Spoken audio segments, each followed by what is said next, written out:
Good. So once again, good morning, Irene Riad. Good morning. Good morning to you, Gideon. Good to have you once again. It's the 15th of August, Tuesday morning, a wonderful day.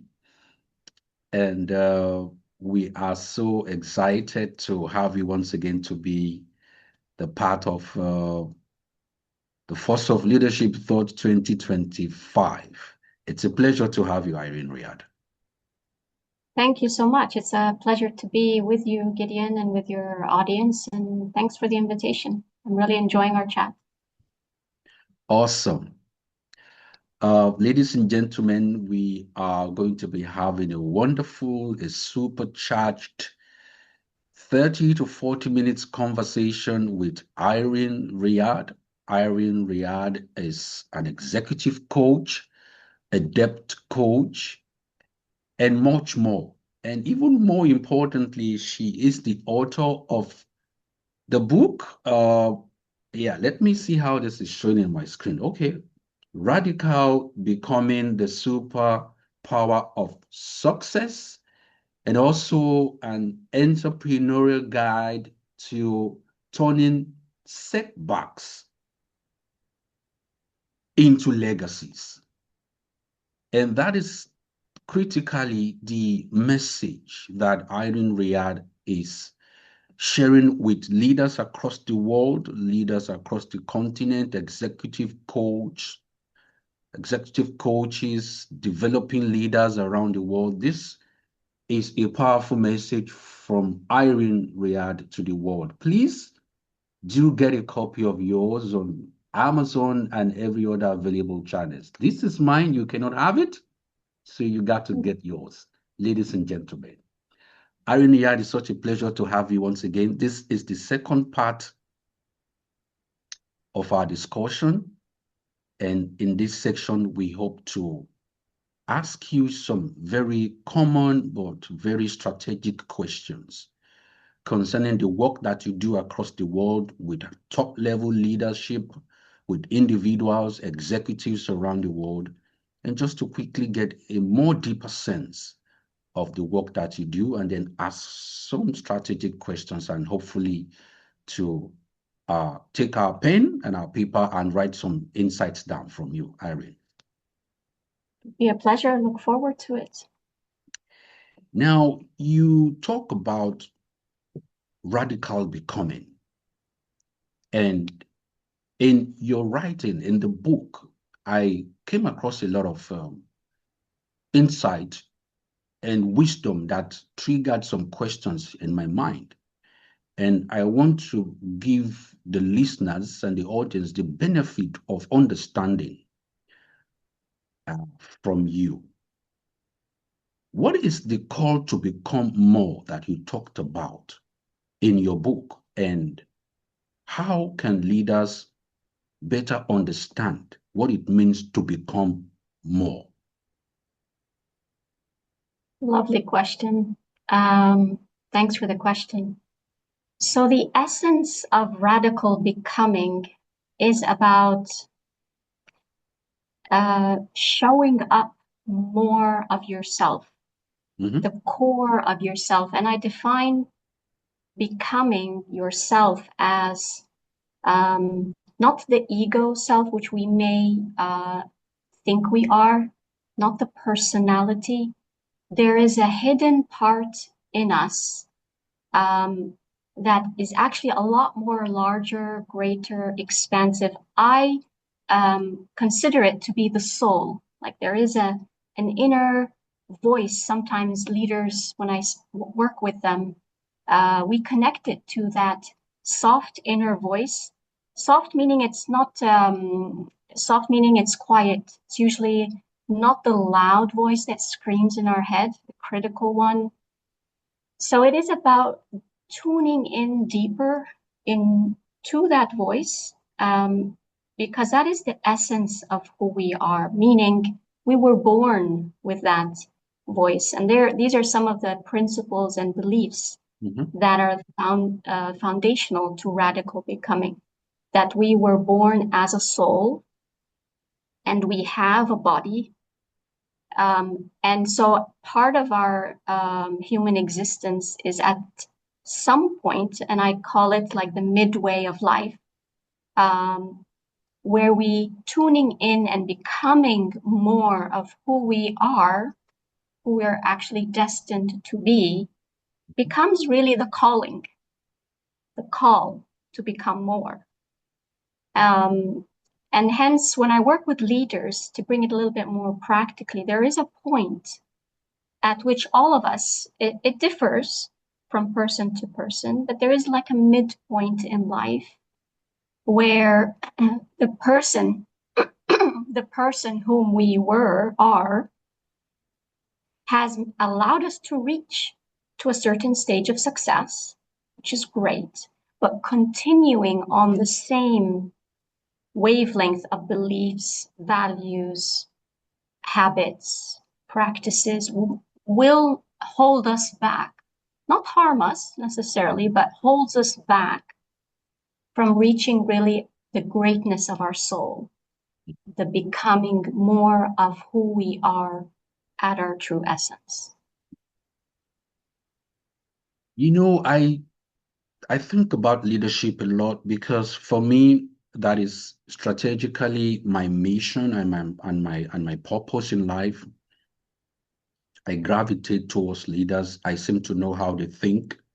I seem to understand why they do what they do, and I have this energy, this kind of supercharged energy to work with people and to transform them into leaders, and that is the passion that we both share. And sometimes I also realize that leaders go through very difficult times and moments in life. Absolutely. Whether we want to show it to the people that we lead or not, that's a different thing entirely. But leaders go through tough times. Now, in your book, you talked about turning disruptions into legacy. In your work with leaders, what sort of disruptions have you noticed or have you observed or that you know very personally good that happens with leaders, and how can they possibly transform these disruptions in whatever shape or size into legacy work? Yeah. Um, so a few disruptions, maybe common ones, is when the leader either is fed up of Mm, a certain job or role. Sometimes it's coming from them. They know they no longer want to do what they're doing, but they don't understand why that has shifted and where should that take them. So disruption is more of an inner disruption. There's a frustration, and sometimes they may even feel regret because things could look okay.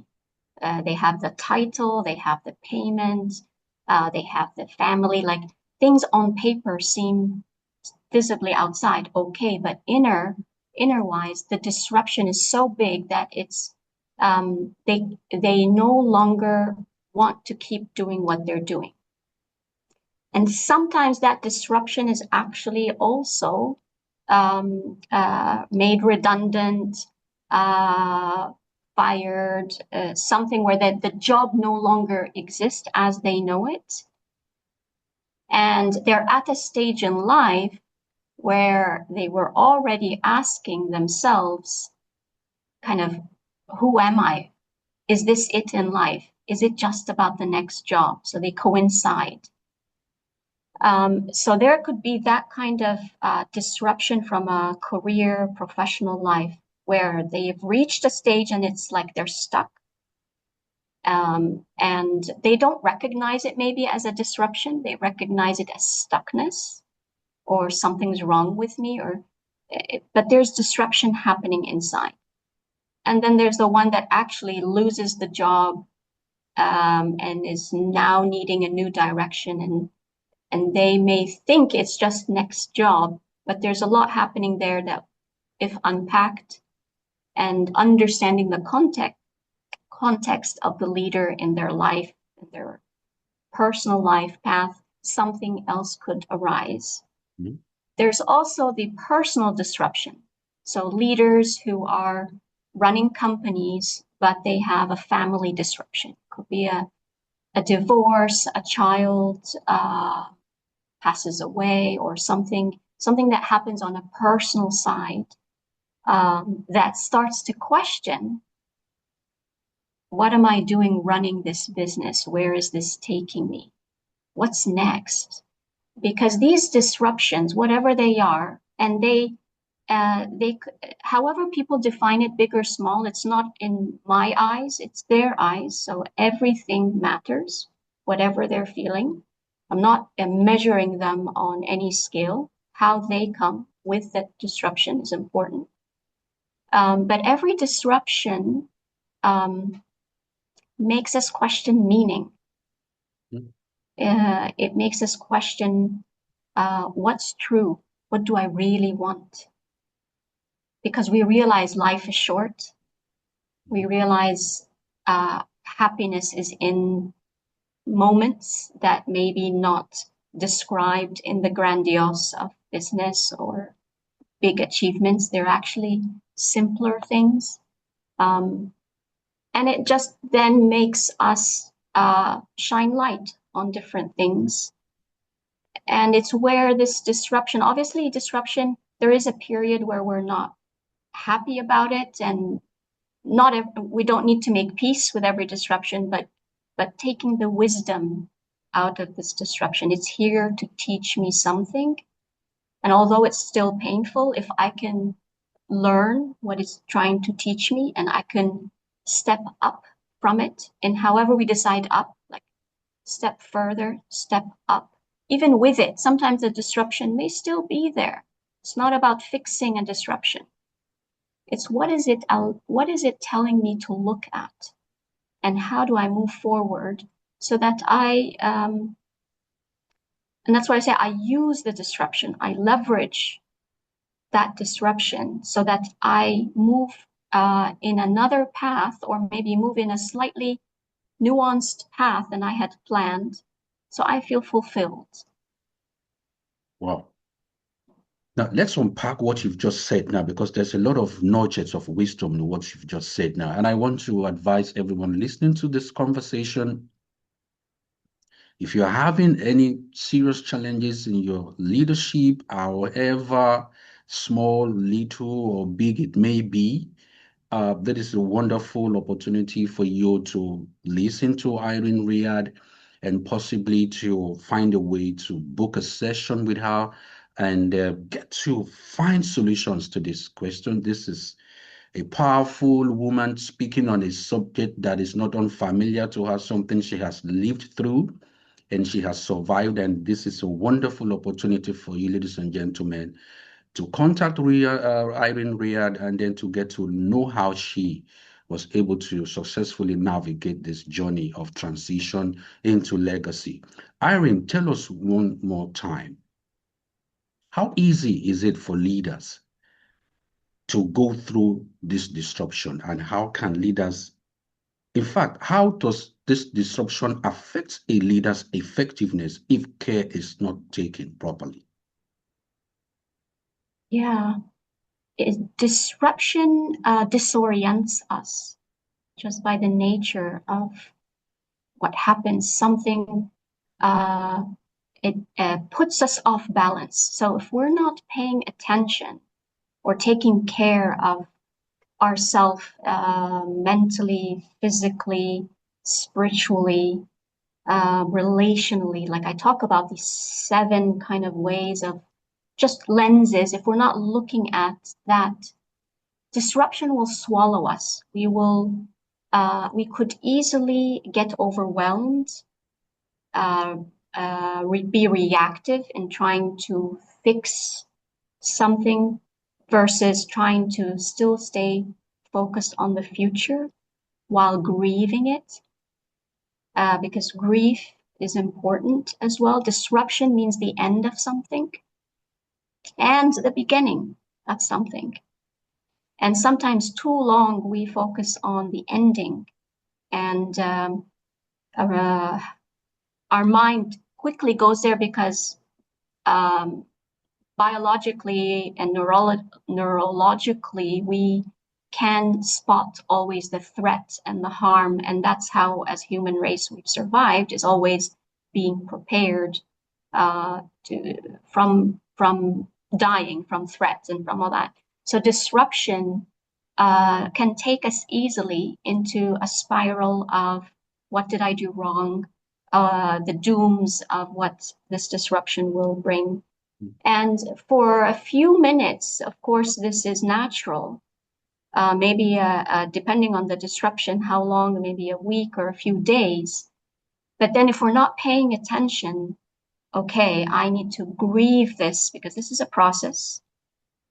Doesn't have an end date. It's just grieving, taking time to actually recognize the loss, honor it, be sad about it. That's okay. It's not going into depression or anything. When we're sad, give ourselves time. And so recognize that disruption has changed something about my life is all part of this grieving it, letting it, recognizing it, letting it go. Now, paying attention now, what's next? We'll need your intention and potentially other support that would help you start to think clearer in the disruption, because it causes chaos in the mind and externally. It's not all in our mind, but things around us start shifting. Friends, family, colleagues may shift because of whatever disruption came. So finding that space within us and space, like who could support us as we move forward. Again, my work with leaders is we're going to recognize and spend time with the disruption to grieve it a bit, to understand the loss, to honor it. But we don't stay there. What's the learning here? What does that say about me and my work that I can start, unfolding again? It's a process. It's not an immediate answer. So in essence, you're saying that effectiveness is very key for a leader, but not when we have sufficiently dealt or deal with the disruptions that we may face in our leadership journey. Isn't that true? Yes, our effectiveness gets less because we are not really at our strongest during disruption, because there's a lot of noise. Our decisions can get skewed. Yeah. Our emotional regulation to respond to something at work can be out of balance. So we can find ourselves more angry, more impatient. So we become less effective in that manner, because if we cannot manage ourselves during a disruption, and disruptions are a lot, some are very small, we don't realize, some are huge. We almost become like, I don't like to use this word, but like victims to it, versus victors. Take this disruption and show it that you're rising from it. Show yourself. So this skews how we become effective, even subconsciously, and consciously, because we could be stressed, but subconsciously it could leave in us a sense of something happened to my worth, my value, and it would affect how we work with people and make our decisions in business. Now, that will lead me to the next question. And I'm basically focusing on your book, which is the primary inspiration for this conversation. And ladies and gentlemen, our viewers and our listeners, please, like I have said, this is very important that you get a copy of Irene Riad's book, The Radical Becoming. And The Superpower of Success. You will find it on Amazon. And please do not forget to also book a session with Irene Riad. She has a lot and a lot and a lot to share with you, leaders, executives all around the world. Irene Riad, thank you once again for being part of this conversation. Let me ask you, what is the difference between controlling your success and commanding it? What is the subtle difference between these two? Yeah. Yeah, I found this subtle shift between moving from control to command puts me as the driver, because control implies there is a sense of fear driving it. I need to control it. There's a fear of chaos, there's a fear of loss. And oftentimes we want to control so that we are certain of the outcome. Mhm. So it's driven by the fear itself, like the fear of chaos, the fear of vulnerability, the fear of whatever it is you're trying to control. But there's that subconscious drive sometimes, uh, not sometimes, most times it is subconsciously driven. There are obviously logical reasons to control, but really it's the fear of losing control again. Commanding comes, even when you say it, commanding comes from this authority of knowing that you could handle pretty much anything. There's an authority in that voice, and it's really closer to that soul voice. When you are strong in who you are, you command things in existence, you command your way through. And again, I don't mean commanding like a army leader. I mean it like someone who is in their full agency. You Mhm. command yourself Mhm. versus control, because really we have not much control in everything, in much things. Mhm. We plan, but we don't control it. We want to control to give us that sense of safety, but really we're not. So it's a stressful cycle um, of effort that really keeps us in a loop. Mhm. Versus, I will command how things will, how I will show up when things turn up. Mhm. So it's a little bit more self-authoritative, Mhm. self-assertive, um, allowing whatever shows up, but I command who I am, how I show up, and command things to happen. It's like you have it's faith. There's a little bit of faith in it. You Okay. know you're able to do this. This is interesting. Now, tell us, becoming your fullest self, becoming your fullest self is not a personal luxury. That's what you said in your book. It is about uh, it's a leadership imperative, actually, not luxury. How do you mean?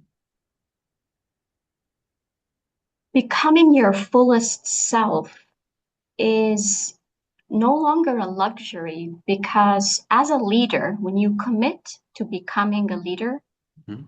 whether you've rised up the ranks or you've taken some kind of big role, it requires that you know yourself so well and you show up fully.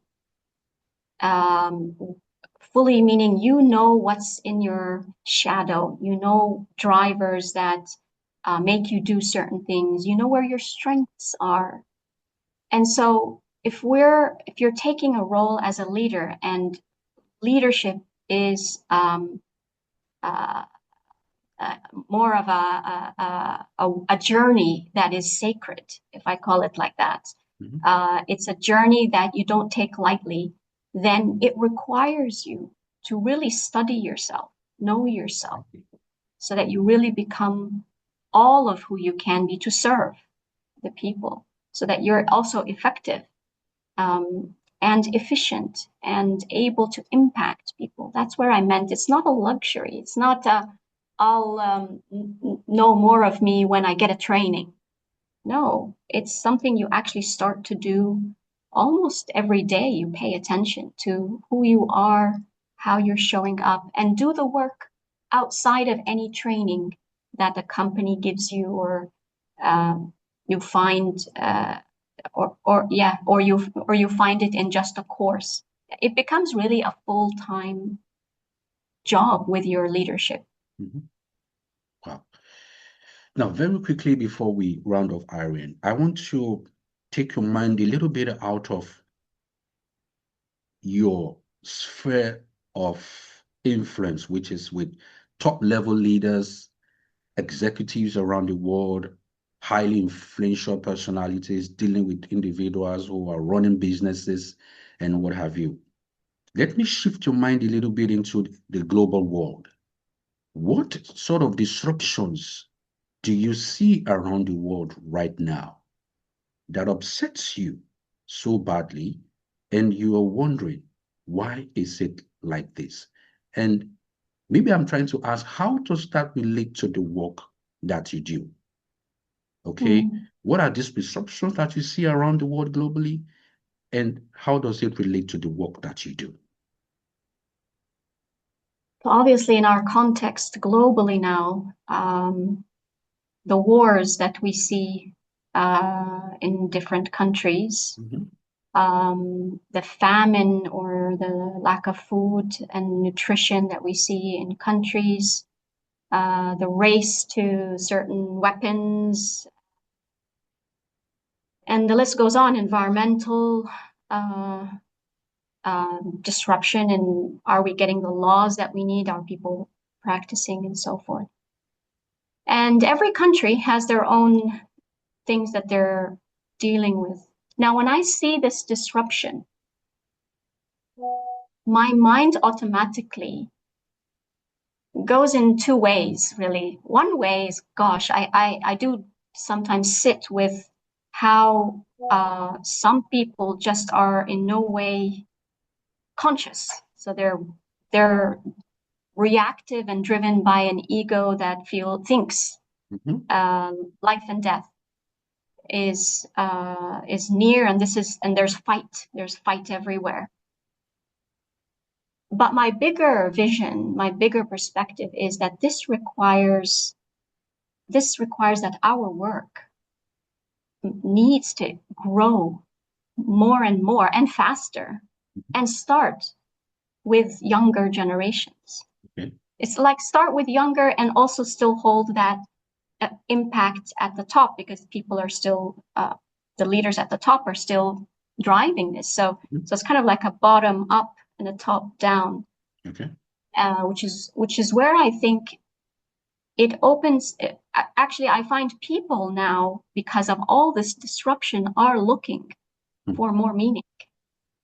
So in a sense, yes, there's a lot of harm happening, but I know that there is a lot more of conscious awakening happening as well. We may not see it or hear it because it doesn't take the front stage news, but people now are more yearning to trying to bring in more meaning into their life so that they can do something significant and turn this whole ship elephant Yeah. around across decades, of course. But everybody's now looking for how can they, in a disruptive context, how can I bring peace inside me? Yeah. And that means meaning, finding something I will live for and work for. Yeah. Ladies and gentlemen, Irene Riad, an executive coach, a mentor, and also an entrepreneurial person. Please get in touch with Irene Riad. She has a lot to say. She has a lot to share. And we are very, very, very fortunate. We're very, very lucky to have Irene be part of this year's program. I'm personally excited. My team are also very happy. I'm very, very full of excitement. We hope to work with Irene further in this concept. And please, like I said, get in touch with Irene. She's available on the different social media platform, and get to spend some time, book a session with her. Leaders around the world, this is This is something. This is something. We're not talking about it, and now we found someone who can talk about it extensively, not just from word of mouth, but from depth and experience. Irene Riad, we are very grateful and very happy to have you. And let us ask you, Irene, what do you like to do on a typical day? Who is Irene on a typical day? Well, On a thank you lighter so mood. much. Yeah, well, thank you so much for having me. It's really, I'm grateful to be here with you. What's Irene like on a typical day? Oh, well, I'm a mother who has a 6-year-old in the house. So it's playing with him as much as I can. I really cherish the younger years. Um, and taking a walk wherever I can. Walking is my way of just listening to the inner voice. So I walk in the greenery if I can, and the heat is not too strong, or I walk. I love walking in like creative spaces. So whether that's a mall, an art gallery, I love to see beauty. So if Mm-hmm, it's nature's beauty or natural beauty, so that's me. mm-hmm, So playing, walking, meeting up with a friend for a cup of coffee. That's and talking on whatever. Doesn't have to be all deep and serious. mm-hmm. Um, yeah, simple. Um, that's me. Okay, ladies and gentlemen, you get to meet Irene on a very simple, on a very simple, lighter mode kind of Irene. So that is Irene for you, ladies and gentlemen. We are not all that serious. We can be humans too. Isn't that right, Irene? Absolutely, absolutely. Always up for a silly afternoon, a weekend, doing something crazy. Absolutely. Thank you That's very fun. much. Thank you very much, Irene. One more last question, Irene. Sure. Tell us who are the 2 or 3 top leaders, whether in history, whether recently or in the past, that has greatly inspired you. Mm. Well, the first leader is my Jesus Christ. Mhm, He is the one I follow. I know it's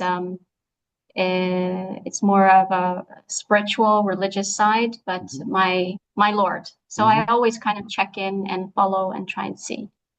Second leader, more in our current world, I would say Oprah Winfrey. mhm, I followed her a lot. She inspires me. I would love to meet her someday. mhm, And my co-partner in the book, Brian Tracy, a leader I followed, and we partner. And I'd like to always get his wisdom on um, how connecting with people and providing them more than what they anticipated is really what I'm taking mostly from Brian Tracy. Well, thank you so much, Irene. We have learned a lot in this very little time we've spent with Irene. Irene, thank you so much for your time. We are not taking it for granted. We appreciate your presence. We appreciate the work that you do around the world with top leaders. And thank you once again for gracing this occasion of thought leadership, Force of Leadership Thought 2025. We hope that we will get to see you more often. Please don't leave us alone. We need you. We want you, and we need to continue to be in contact with you to learn your wisdom and to also Would love share that. your passion. Yeah. Thank Thank you you, so Gideon. much. Thank you so much, Irene. Ladies and gentlemen, we have come to the end of Force of Leadership for 2025. Thank you so much for your time. We appreciate you. Please don't forget to get in contact with Irene Riad. She's very open and ready to meet with you. Please find the time to book a session with her. And please let's celebrate the work that she does. And please don't forget, be like me, go get a copy of Radical Becoming. The next time I see you, I want to see you with a copy of this. Okay? Very important. Irene, yeah, thank you so much. And as we are going to bring this program to an end, please let's just share a little bit of love to the world, to all the leaders around the world. We love you. Thank you. Stay We love you. Stay strong stay strong, be your best, and and God please, bless. yes, that is the message we have for you, ladies and gentlemen. Thank you so much, Irene, and have a Thank you. wonderful day still. Thank you, Gideon. Yeah, Take care. thank you so much. Bye-bye. Bye. Bye bye.